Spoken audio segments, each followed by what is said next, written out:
राजनीति विज्ञान की आज की क्लास में आपका स्वागत और अभिनंदन। मैं डॉक्टर सुचेता गुप्ता आज आपको बीए पार्ट 2 पेपर 1 में अमेरिका के राष्ट्रपति की शक्तियाँ के बारे में चर्चा करेंगी। मेरे पिछले 2 व्याख्यानों में मैंने आपको अमेरिका के राष्ट्रपति की विधायी संबंधी शक्तियाँ, कार्यपालिका संबंधी शक्तियाँ, न्यायिक शक्तियाँ इस विषय पर आपके साथ चर्चा की। आज हम अमेरिका के राष्ट्रपति की शक्तियाँ और उसकी वास्तविक स्थिति क्या है और क्या कारण है अमेरिका के राष्ट्रपति की बढ़ती हुई शक्तियों के, इस पर चर्चा करेंगे। अगर हम अमेरिका की राष्ट्रपति की शक्तियों की बात करें तो उसकी अगली शक्ति है वित्तीय शक्तियाँ। संविधान ने जो है वित्तीय शक्तियों के संबंध में जो है कांग्रेस को पावर दी थी, ठीक है, कांग्रेस में निहित थी, किंतु व्यवहार में क्या है, ये जो शक्ति है वो आज की तारीख में राष्ट्रपति के हाथ में आ गई है। ये जो नेशनल बजट जो है वो तैयार कौन करता है, वो बेसिकली राष्ट्रपति ही तैयार करता है।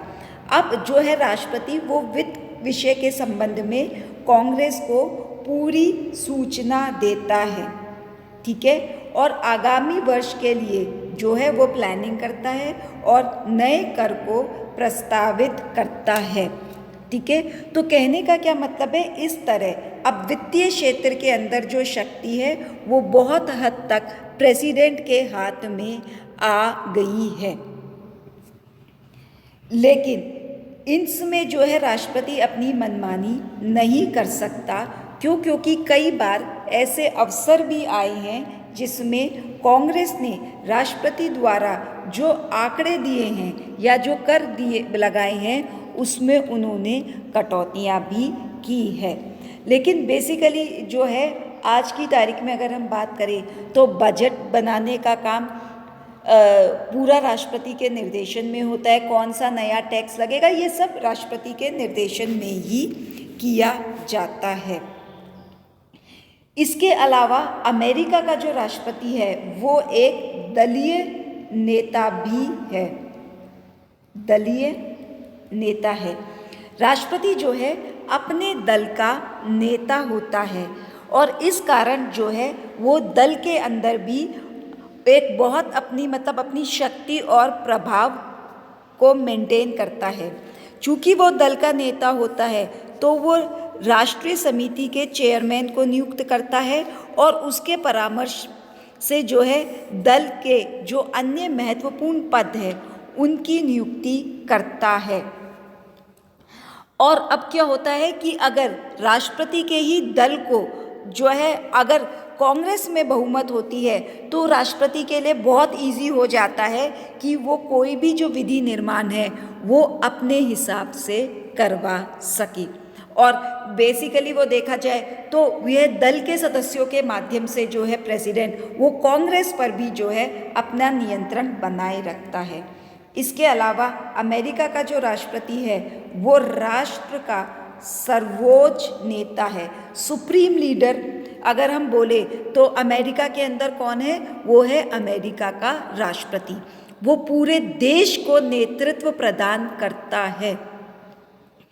विल्सन ने कहा है कि समस्त राष्ट्र उसे राष्ट्रपति निर्वाचित करता है और उसे ध्यान रहता है कि अमेरिकी राष्ट्र का कोई अन्य राजनीतिक प्रवक्ता नहीं है, केवल उसका उद्घोष ही राष्ट्रीय होता है।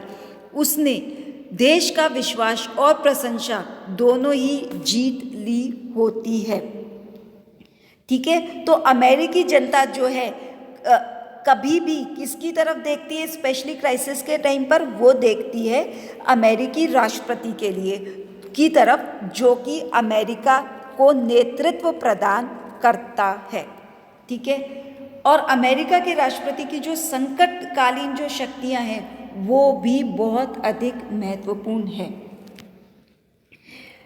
हालांकि अमेरिका की अगर हम संविधान की बात करें तो अमेरिकी संविधान में संकटकालीन शक्तियों का कोई भी वर्णन नहीं है, लेकिन 1789 से आज तक अमेरिका अनेक संकटों से गुजरा है और इन संकट के समय जो है अमेरिकी राष्ट्रपति और अधिक शक्तिशाली हो गया।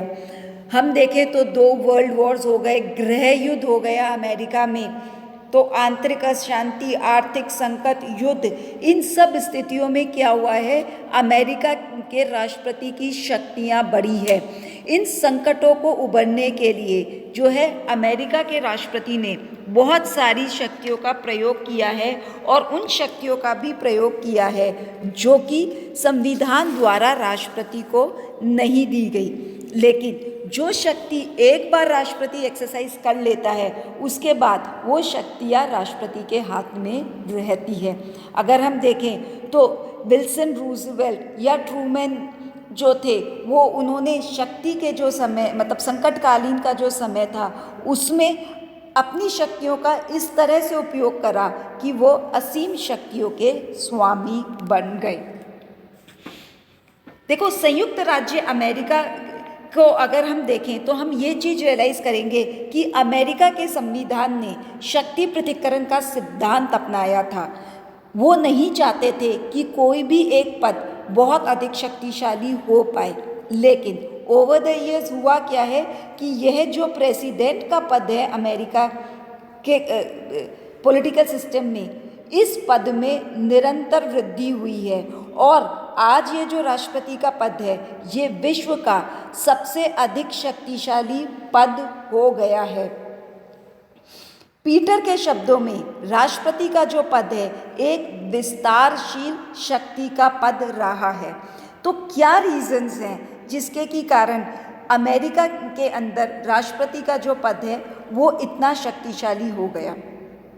देखो, अमेरिका के अंदर जो राष्ट्रपति ने इस पद को धारण करा है उनकी जो पर्सनालिटी थी, मतलब हम बात करें बहुत महान व्यक्ति थे जिन्होंने इस पद को धारण किया है और जब उन्होंने ये पद लिया तो उन्होंने राष्ट्रीय हित को पूरा करने के लिए दूरदर्शिता और साहस के साथ इस पद को उन्होंने धारण करा। हम अमेरिका के राष्ट्रपति की एक लंबी लिस्ट बना सकते हैं, राइट फ्रॉम जॉर्ज वॉशिंगटन से लेकर अब्राहम लिंकन से लेकर रूजवेल्ट, कैनेडी, तो इन सब ने जो है इन्होंने राष्ट्रपति के पद को बहुत अधिक महत्वपूर्ण बना दिया।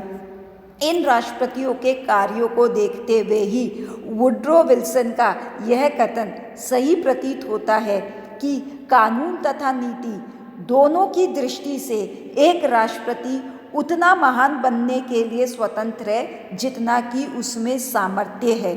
उसकी अपनी क्षमता ही उसकी महानता की सीमा है।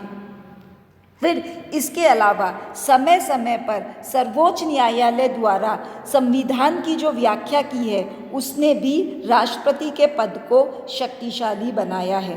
देखो, अमेरिका का जो संविधान है वो बहुत छोटा है और बहुत सारे मामलों में वो अस्पष्ट या मौन है।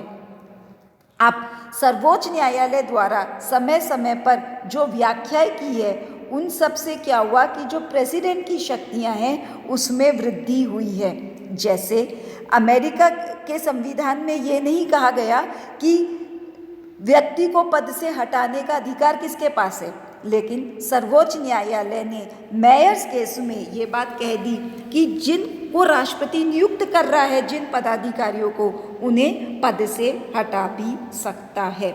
इसके अलावा देखा जाए तो अमेरिका के अंदर जो है राष्ट्रपति का इनडायरेक्ट इलेक्शन है, लेकिन ओवर द ईयर्स क्या हुआ है, अमेरिका का राष्ट्रपति का इलेक्शन डायरेक्ट हो गया व्यवहार में। अब ये जो राष्ट्रपति पद का जो डेमोक्रेटाइजेशन हुआ है, प्रजातंत्रीकरण हुआ है, इसका परिणाम क्या हुआ कि अब जनता का जो प्रतिनिधि है वो कौन कर रहा है, वो राष्ट्रपति द्वारा किया जा रहा है। जनता की जो आकांक्षाएं हैं उनका प्रतिनिधित्व कौन कर रहा है, वो राष्ट्रपति द्वारा किया जा रहा है।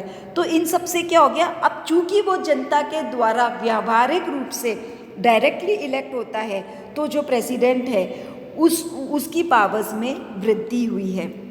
फिर अगर हम कहें तो आज की तारीख में अमेरिका क्या है, एकमात्र सुपर पावर, सर्वशक्तिशाली राष्ट्र है और विश्व शक्ति के रूप में आज जो अमेरिका उभरा है, तो विश्व शक्ति का जो नेता होगा उसकी नो डाउट उसकी भी पावर्स ज़्यादा होंगी। और अमेरिका द्वारा जितने भी लोक कल्याणकारी कार्य अपनाए गए हैं उन सब से क्या हुआ है, राष्ट्रपति की शक्तियों में इजाफा हुआ है। फिर संकट के अगर हम देखें तो अगर हम इतिहास को देखें, संविधान लागू करने के बाद से आज तक का इतिहास, तो अमेरिका बहुत सारे संकट आए हैं। और इन सभी संकट के समय क्या हुआ है, अमेरिका के राष्ट्रपति ने अमेरिका को एक कुशल और अच्छा नेतृत्व प्रदान किया है। और इस संकट के समय राष्ट्रपति ने मैं बात करूँ तो असीम शक्तियाँ प्राप्त कर ली। और ये जो शक्तियाँ एक बार राष्ट्रपति को संकट के समय मिल गई, वो जब संकट समाप्त हो जाता है तो उनमें से बहुत सारी शक्तियाँ जो है राष्ट्रपति के पास रह जाती हैं। तो इन सब कारणों से क्या हुआ कि अमेरिका का जो राष्ट्रपति है वो उसकी शक्तियाँ बहुत ज़्यादा बढ़ गई। और इन शक्तियों के बढ़ने के कारण ही ये कहा जाता है कि अमेरिका का जो राष्ट्रपति की जो शक्तियां हैं वो न सिर्फ बढ़ गई बल्कि वो निरंतर बढ़ती भी जा रही है। अगर हम अमेरिका के राष्ट्रपति की स्थिति देखें तो ये बिल्कुल सही है कि अमेरिका का जो राष्ट्रपति है वो पृथ्वी पर सबसे ज़्यादा शक्तिशाली व्यक्ति है, ठीक है। और युद्ध काल के समय में तो जो है अमेरिका का राष्ट्रपति जो है संवैधानिक अधिनायक के समान हो जाता है, ठीक है।